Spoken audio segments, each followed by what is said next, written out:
নির্দিষ্ট সমাকলের 7.11 এর 11 নম্বর অঙ্ক কি আছে -5/2 থেকে 5/2 sin স্কয়ার x dx।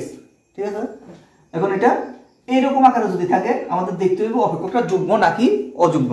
যেমন এই আকারে যদি থাকে, যেমন -a2a f of x dx equal to 2 into 0 to a f of x dx। এটা হইব যখন যুগ্ম, অপেক্ষকটা যদি যুগ্ম হয়। যুগ্ম মানে কি? যুগ্ম মানে হইল f of -x equal to f of x, এরকম থাকলে এটাকে বলা হয় যুগ্ম। ঠিক আছে, এখন আর যদি অযুগ্ম যদি হয় -a2a এরকম আকারে থাকলে -a2a f of x dx equal to 0 যখন অযুগ্ম। অযুগ্ম মানে কি? যখন f of -x equal to -f of x। ঠিক আছে, এরকম আকারে থাকলে এটা হলো অযুগ্ম, এরকম আকারে থাকলে এটা হলো যুগ্ম। তাহলে আমাদের এখন এই যে -a2a এই সূত্রের আকারে আছে, এটা -5/2 থেকে 5/2 এই সূত্রের সঙ্গে মিলে।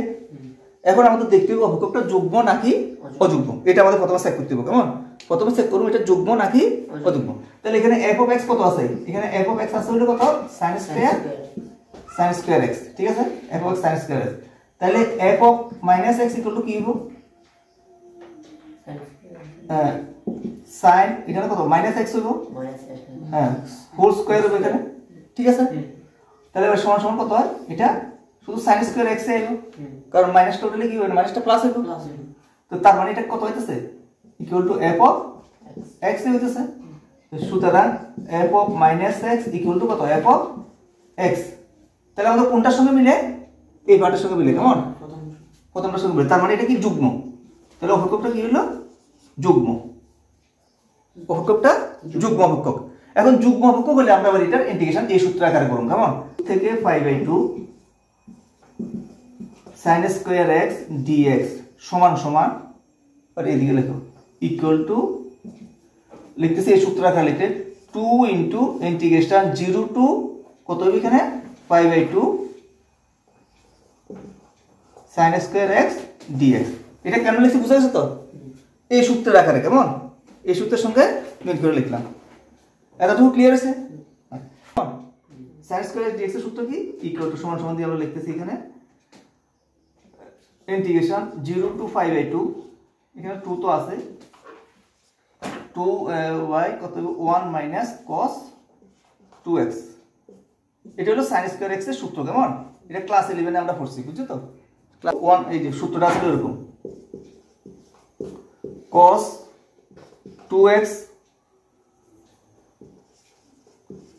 2x সমান সমান 1 মাইনাস 2 sin স্কয়ার x, এটা সূত্র ছিল। কেমন? এই সূত্র থেকে আমরা sin 2x ইকুয়াল টু সূত্রটা লিখলাম, বুঝছো তো? এটা ক্লাস 11 এর ত্রিকোণমিতির মধ্যে সূত্রটা ছিল।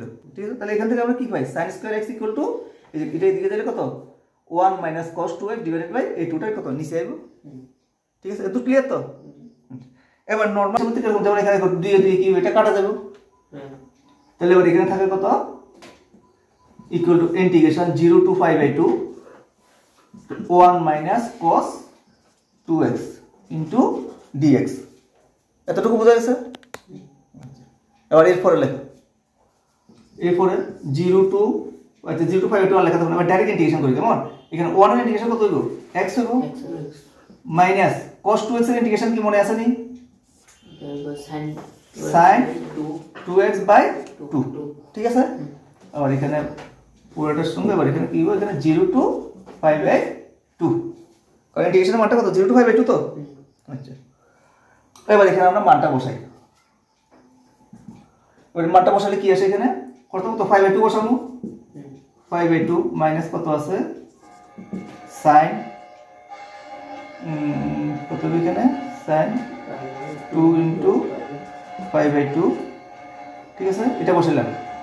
নিচে কত আছে? 2 আছে না? তারপর মাইনাস কেন হবে বুঝছো তো? মাইনাস আবার 0 বসাবো, তাহলে কত বসে এখানে? এটা 0 বসালে এটা কত হবে? 0 হইব। আবার এটা 0 বসালে এটাও পুরোটা 0 হইব। ঠিক আছে, এতটুকু ক্লিয়ার নেই? আচ্ছা, এতটুকু ক্লিয়ার হলে আবার এখানে এটা কত sin বাই কত 2 সমান সমান 5/2 তো যেমন সামনে থাকবো। কেমন? মাইনাস sin 5 এর মান কত? 0। sin 5 এর মান হলো 0। তাহলে আমাদের রেজাল্ট আলটিমেটলি কত হলো? শুধু 5/2।